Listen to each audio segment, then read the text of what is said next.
And let's read that first story and talk about the Babylon Bee. There's a lot here that I find interesting. This is a story we have from Timcast.com. Babylon Bee locked out of Twitter for Man of the Year satire. Quote, "If the cost of telling the truth is the loss of our Twitter account, then so be it," said the CEO of the Christian-based satire news site. So they received a notification from Twitter saying that their tweet has violated their rules against promoting violence, threatening, harassing other people on the basis of race, ethnicity, national origin, sexual orientation, gender identity, religious affiliation, age, disability, or serious disease.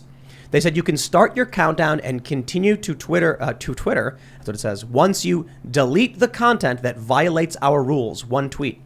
If you think we've made a mistake, contact us. So the CEO is saying he won't be taking it down.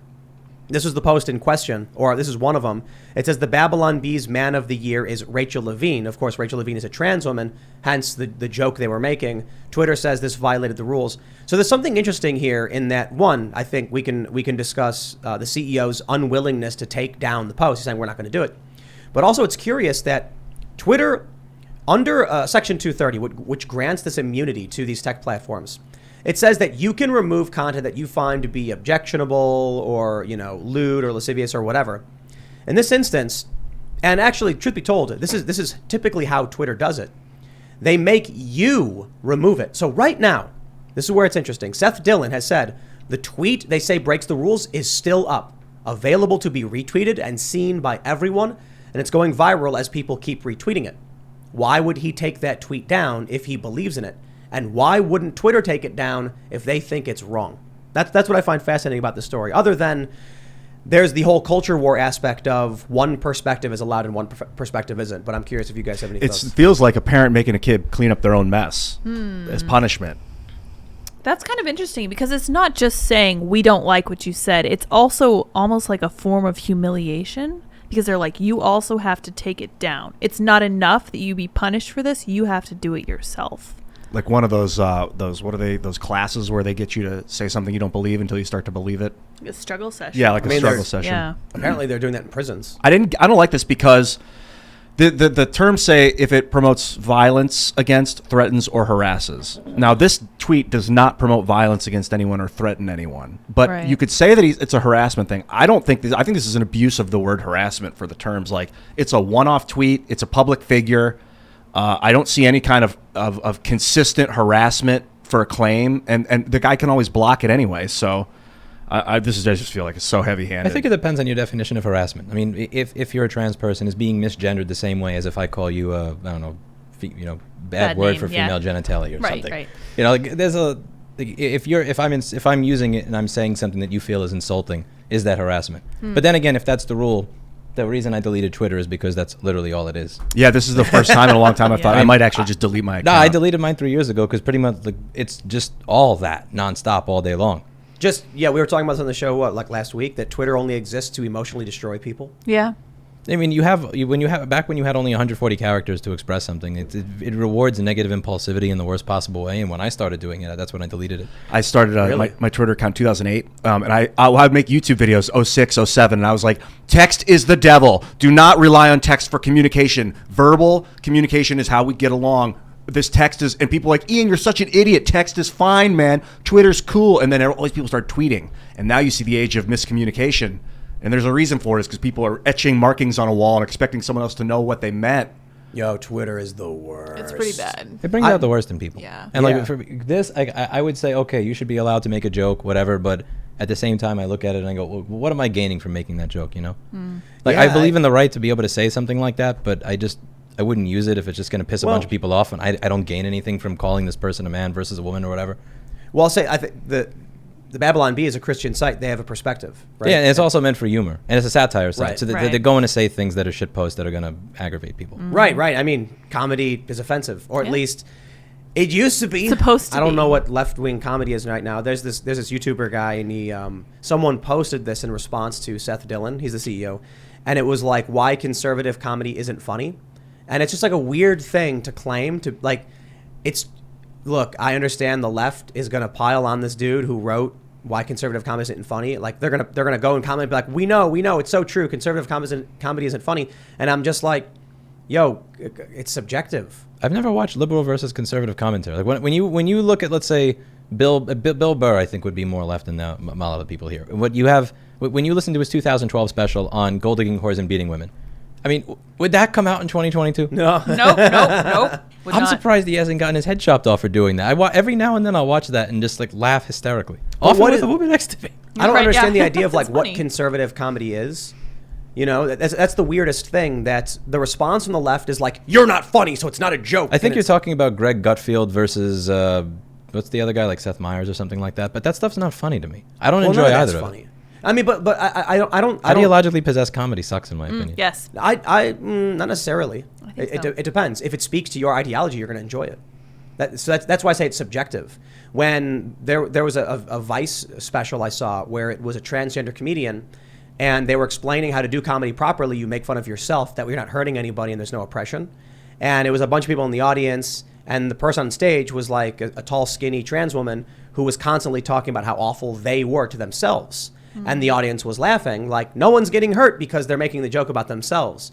They seem to enjoy it. I'm just like, I mean, I'm not going to rag on somebody. Look, if you want to make a video game or a movie or a show and you want to go and you enjoy it, like, man, go do your thing. I got nothing to do with it. If I want to watch Dave Chappelle, don't get him canceled from Netflix because you don't like it, or like you're offended by it.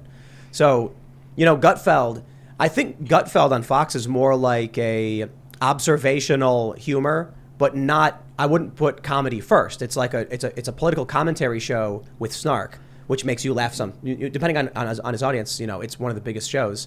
Seth Meyers does the same for the left. Maybe you want to argue that they're only laughing with the left, like they're being told to laugh or whatever. If people want to watch it and they get millions of views, they do. Same with Colbert.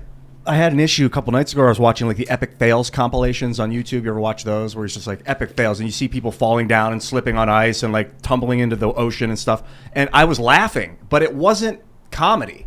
That wasn't comedy. It's people getting hurt and people falling down. But I was laughing. So I was laughing at something that wasn't comedy. It's possible that what people consider comedy is actually not.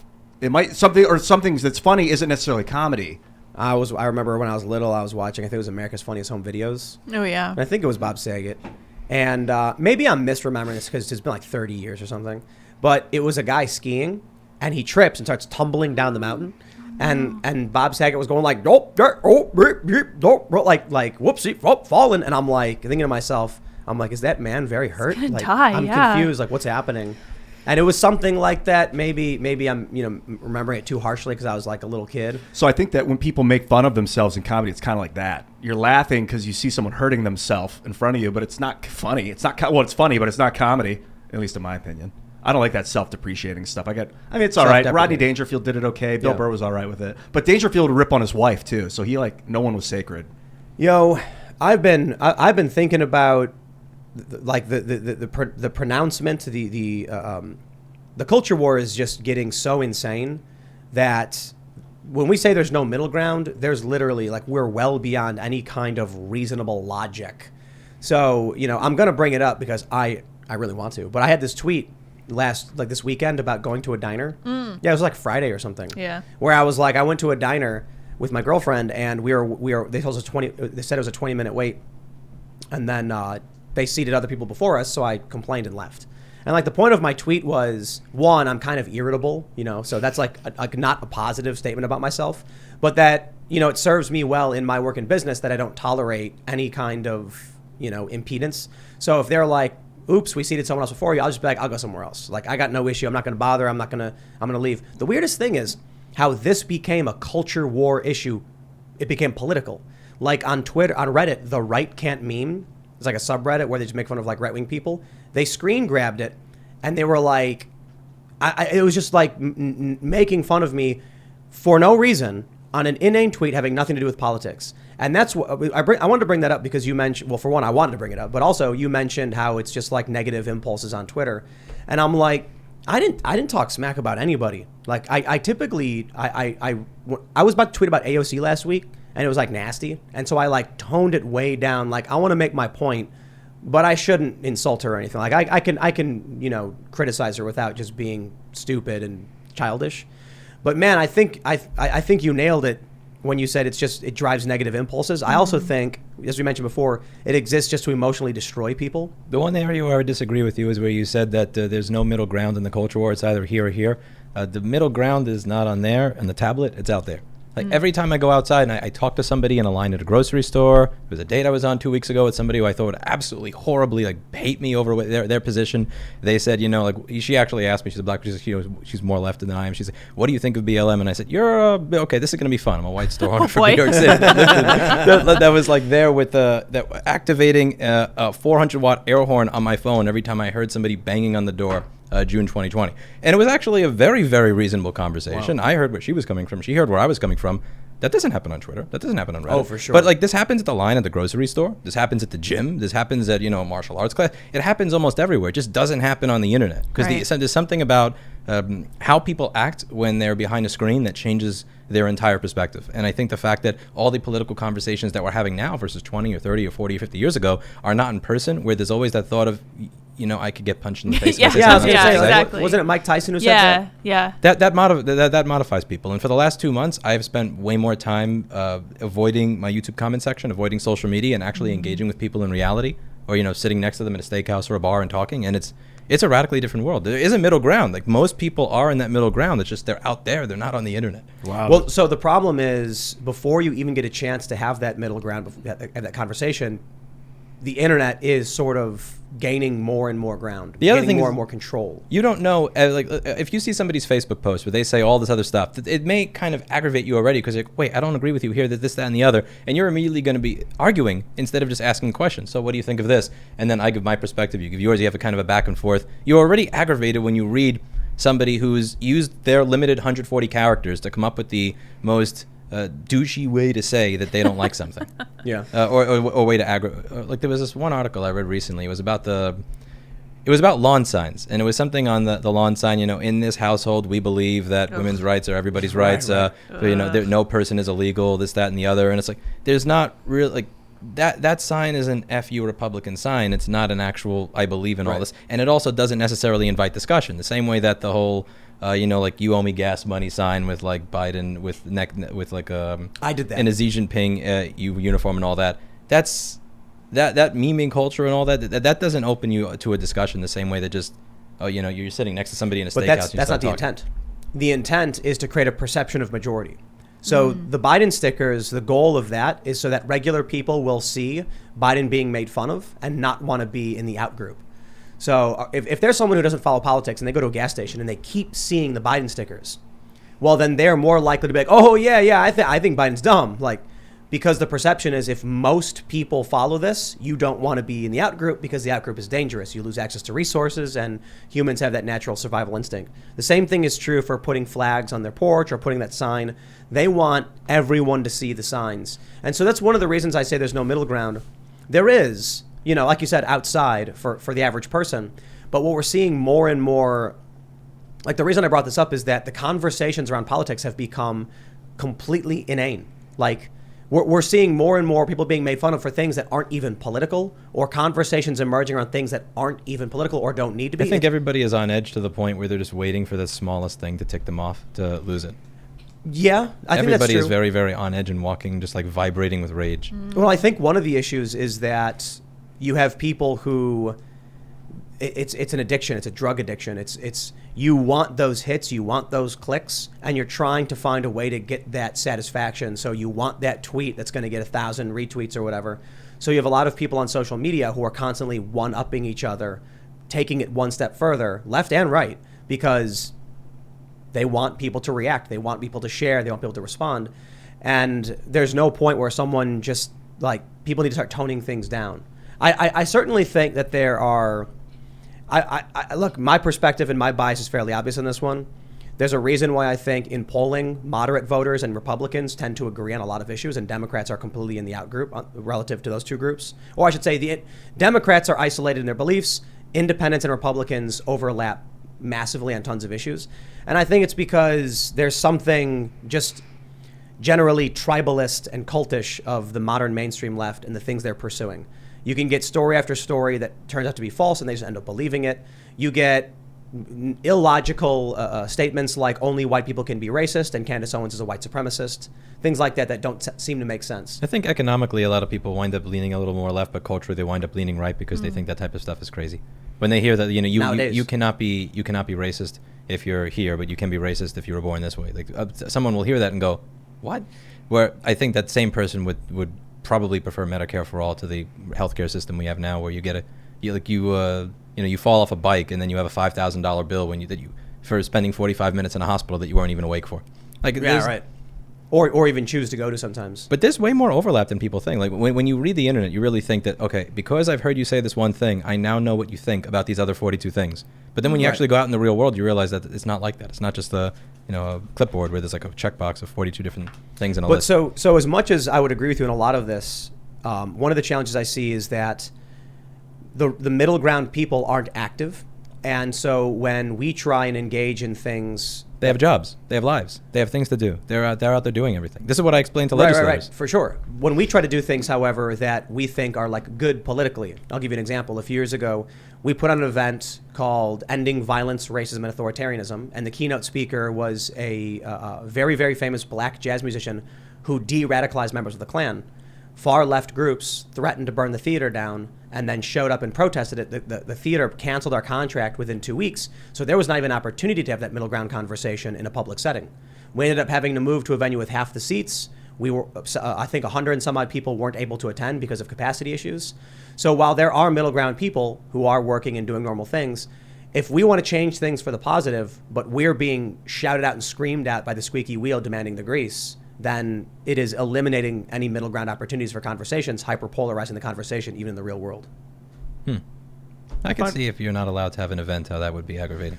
The naming of that event, I took issue with when I was working with Bill and we were kind of formulating the idea, putting the event together. I didn't end up going to that event actually, but I didn't like that it was ending violence as opposed to like destroy evil as opposed to create good. Like it's the phrasing. What was the argument from the people that wanted to shut it down? To be completely honest, from any, if I was to make an assumption based on what I know about these people, they don't have one other than they must shout down any and all individuals who hold civil libertarian views. So these were Antifa, critical race theorist types, and their whole attitude is just prevent the conversation from happening. What was the conversation that you were looking to have that night? Ending violence, racism, and authoritarianism. So we actually had some... what is the conversation they thought you were having? That's the conversation they thought we were having. Daryl Davis is very famous. I've heard of him. Yeah, I saw the show with him a while ago. They don't look at our event and see a mixture of different voices across the political spectrum. And the headliner was this famous black man who de-radicalized Klan members who got a standing ovation. They don't see that and say from some ex-Grand Wizard of the KKK or something. And there's a picture of him like after. 200 Klan members. It's still happening. He still gets emails and gets stuff in the mail. I saw a 2-hour interview with him on Rogan a few years ago. He was just on last week with Rogan with Bill. Yeah, so you have a speaker like that.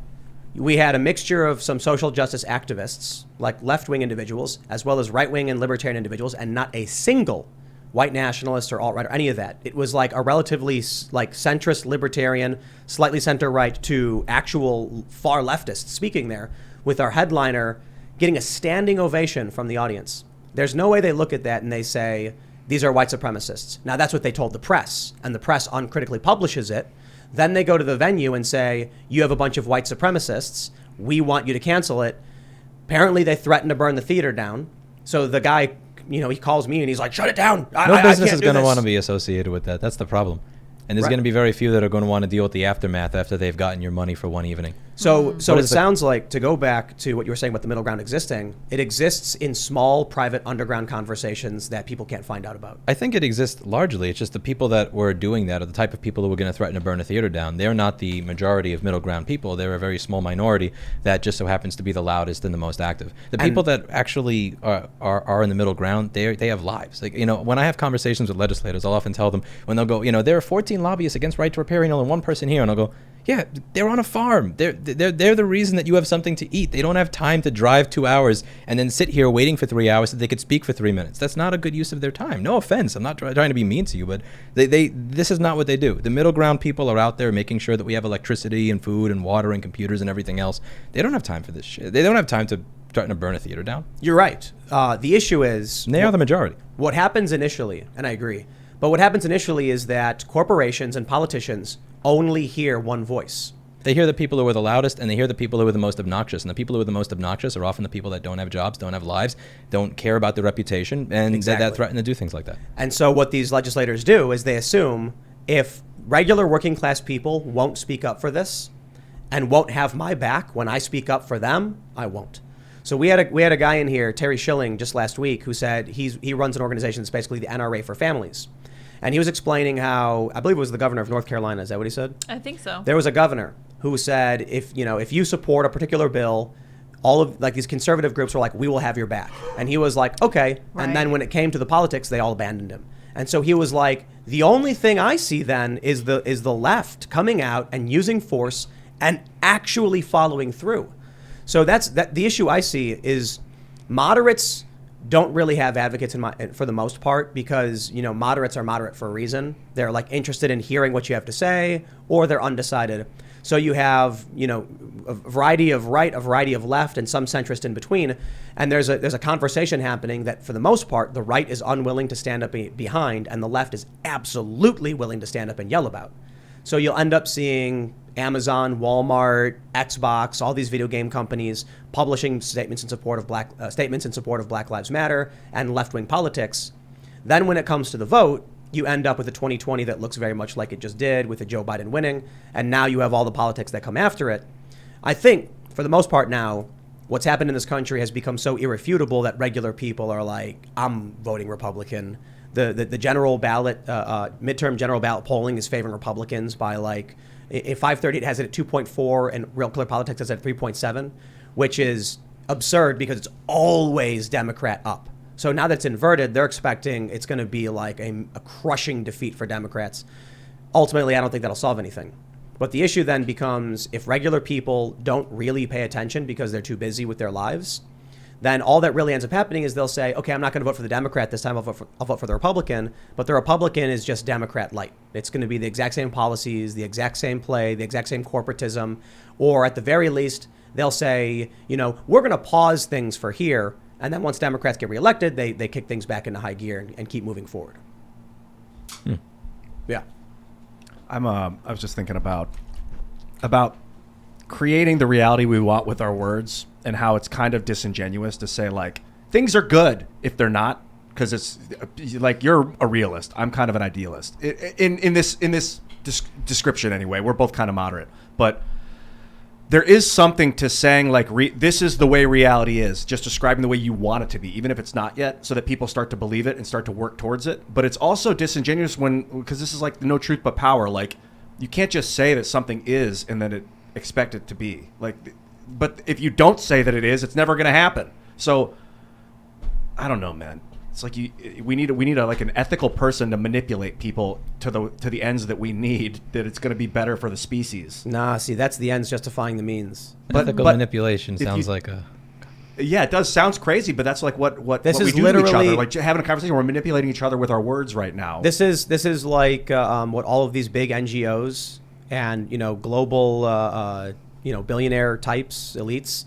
That's their mentality. I'm concerned that without a leader, manipulation it's just has an element of negativity to it. I don't think you're doing it with a negative intent. Well, right now I'm manipulating this hat. I'm holding it. I'm moving it around and manipulating it. Yeah, but when you're talking about manipulating a person, you're talking about controlling them into doing things you want them to do. If you're hugging your wife, you're manipulating her body. You're manipulating her. But it's not a negative sense. It can be moderate. It can even be good. If you're pulling someone out of a burning fire, you're manipulating them away from the fire. This is a justification for authoritarianism. Well, the thing is, without a leader, I'm afraid that the good U.S. Constitution is going to get scrubbed and burned.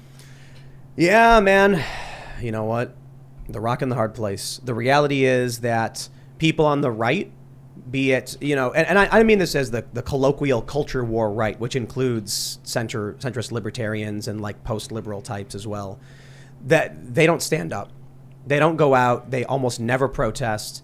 When conservatives go out and protest, they get smeared and slammed by the media and labeled as all the worst things in the world. And so for that reason, I think there's a good chance that, not there's a good chance, but the left, the cultural left, the critical race theorist left, all that, they've gained a lot of ground. That being said, I think if you look at the polling coming out of 538 and Real Clear Politics, is the aggregates. Republicans and the cultural right have probably gained way more ground. And like you're saying, most people, are probably feeling this way more in the middle than anything else, at least out there in the real world. The question is, if the perception is that the majority is on the left, people will be unwilling to speak out. Thanks for checking out this segment from the Timcast IRL podcast. But if you want to check out the full show live, tune in Monday through Friday at 8 p.m. And if you want more special access content, head over to timcast.com and become a member. Your membership helps sustain this company, keep our journalists employed, makes this show happen, and you will get access to exclusive members-only segments of the Timcast IRL podcast, and there's a massive library to check out. So again, go to timcast.com or tune in Monday through Friday at 8 p.m., and we'll see you all there.